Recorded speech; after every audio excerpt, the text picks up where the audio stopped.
بسم اللہ الرحمن الرحیم۔ السلام علیکم۔ تو دوستو، آج سورۃ عصر پہ بات ہوگی۔ آج کا موضوع ہے سورۃ عصر۔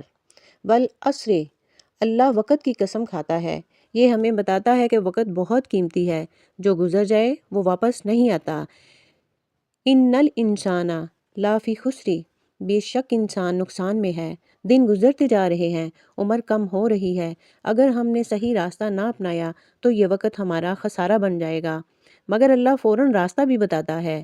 اِلَّا الَّذِينَ آمَنُوا، سوائے ان لوگوں کو جو ایمان لائے، یعنی اللہ پر یقین، رسول پاک صلی اللہ علیہ وآلہ وسلم پر یقین اور آخرت کی تیاری، وَعَمِلُوا الصَّالِحَاتِ، اور نیک عمل کیے۔ صرف کہنا کافی نہیں، نیکی کرنا بھی ضروری ہے۔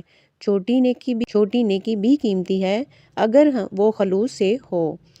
رسول پاک صلی اللہ علیہ وآلہ وسلم نے فرمایا، اللہ کے نزدیک سب سے پسندیدہ عمل وہ ہے جو ہمیشہ کیا جائے، تھوڑا ہو۔ وَتَوَاصَوْا بِالْحَقِّ، اور ایک دوسرے کو حق کی نصیحت کی۔ سچ بولنا، سچ کا ساتھ دیا اور غلط بات پر خاموش نہ رہنا۔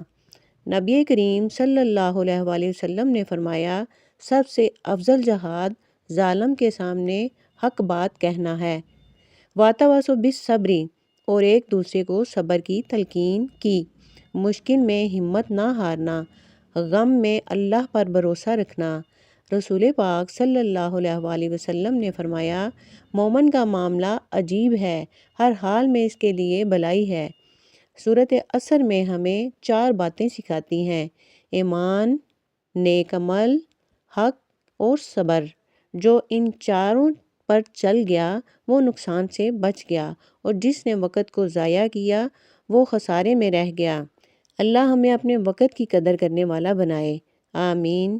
اگر یہ پیغام آپ کو دل کو لگا ہو تو اپنے وقت، دعا یا مال میں سے تھوڑا سا حصہ اللہ کی راہ میں دے دیجئے۔ آپ کا ایک چھوٹا سا صدقہ کسی کی زندگی میں بڑی آسانی لا سکتا ہے، اور شاید یہی عمل ہمارے وقت کو خسارے سے بچا لے۔ اللہ تعالی ہمیں نیکی کرنے کی اور شیئر کرنے کی توفیق عطا فرمائے، آمین ثم آمین۔